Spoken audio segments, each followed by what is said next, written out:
Hi, wonderful students. We are going to talk about basic functions. These are functions that by the end of intermediate algebra, you should just know. You should see that and you should go, oh, I know that, that's a line. For example, this second one, f of x equals 2x plus 1, that's a line. That's one that most people come into this class knowing. Now, one thing that is slightly different is our notation has changed. So we're going to use function notation now. This side of the equation you can replace with a y. It has inputs, remember the x's are inputs, and it has outputs. Outputs are y's. But we're going to change now and say a function. This is f for function. Truthfully, you can use any letter. We tend to use the letters around f, but you can change this one. Sure, let's just call this one g. The reason we would use different letters is so we can tell the reader what function we're working with. So I can say, not the first one, not the second one, whatever. I can use the letters. So I can say, oh, the g function, the g, we read this as g of x, f of x. So let me write that down. Here's how you read this. You say f of x is equal to x. And f of x can be replaced with the y. So this is y equals x for this one right here. Okay. This one, actually, what I want to do is I want to change this to a number. This would be like the number 2. Sorry. Okay, now we have got 1, 2, 3, 4, 5, 6 functions. These are basic functions you should know. I'm going to sketch these quickly, and then we'll talk about domain and range for each one. Okay, this one, sorry, my face is hidden behind the letters. This one is a line at 2, and that one's called a constant function. I'll write the name of it underneath here, constant. Okay, and if you think about it, it's constantly at 2. That's where it gets its name from. This is a linear equation. And where does it get its name from? Well, because it makes a line. Linear has a root of line in it. We know this is y equals mx plus b. Go up 1, rise 2, and you get a collection of points that looks like that. The absolute value of x, if you're not sure what that looks like, make a t-chart. Y equals the absolute value of x. Okay? I plug in the number 0. Absolute value of 0 is 0. Plug in the number 1, 1. But now what is the absolute value of negative 1? The absolute value of negative 1 is positive 1. So what ends up happening is I have 2 and then a negative 2, and they both come out to positive 2. So if I were to graph those points, this is what I get. I get a V shape. Okay? Now, let's do the same thing with that square root. Oh, so what is the fourth graph called? Oh, goodness. Okay, let's call this absolute value. Okay, this one, you can guess it. It's square root. That's what it is.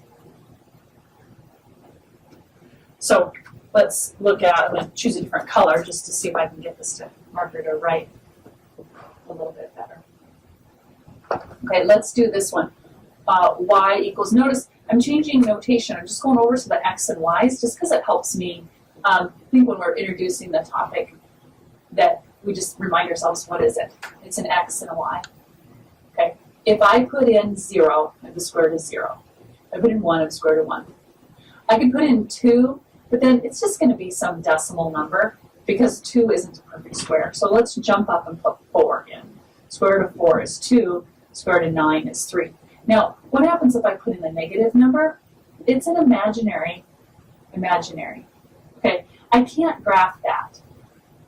So what's going to end up happening is that negative is outside of the domain of this problem. So here's the graph here. I just have 0, 0, 1, 1, 4, 2, and it kind of looks like that. I think of this one as the shooting star. Okay, so what I have constant, I have a line with a slope, I have an absolute value, I have a shooting star. What's next? What's next is this one right here. This one is called a quadratic. So it has a name that doesn't exactly match like the other ones. Let's put its name right here. and then I'll squeeze its graph in. I'm going to draw it ahead of time. It's like that. It's kind of a U shape. It is not a V shape. Okay, the absolute value has a bounce. Comes down, bounces up because of this absolute value action. But really, let's look at this one. Y equals x squared. Make a t-chart. What do you have? 0, 0. 1 squares to 1. Negative 1 squares to 1. Okay, but 2 squares to 4. Negative 2 squares to positive 4. It's kind of like this one, but look, 2, 4, and negative 2, 4. This one is 2, 2, and negative 2, 2. So this one is a very V-shaped. This one is rounded, because once you get up a whole lot bigger, like let's pick 4. 4 squared is 16, negative 4 is positive 16. That might be outside of the picture. What you get here is this, it's kind of a U shape at the bottom, but then it shoots up real fast. That's different than this one, which is just going to be constant outgoing, right? So picture these as growth. This one has a steady growth. This curved one right here, it goes boom, goes real fast. Just kind of the opposite of this one. This one is what I would call slow growth, right? This one, boom. Okay, let's do this last one. I'm going to sketch it. It is called a cubic. So cube for 3. So that one's nice. It has a name that matches its picture. And this one comes up and it wiggles and then kind of goes up like that. And let's look at a t-chart for that one. So I've got y equals x cubed. Okay, that comes looking like it's dying. I put in 0, I get out 0. I put in 1, I get out 1. I put in negative 1. Now, negative times a negative times a negative is still negative. So that's where you're going to get the same shape from here over, but this part of it, see down here, it's going to go wiggles up like that and then wiggles down like that because the way a cubic works, there we go, because the way a cubic works. So we've got negative times a negative times a negative. Anything negative times itself 3 times is going to end up down here on this leg of it. Okay, so let's just check out negative 2 would be a negative 8, but a positive 2 would be a positive 8. Okay, so that's it for your basic functions. You should know these.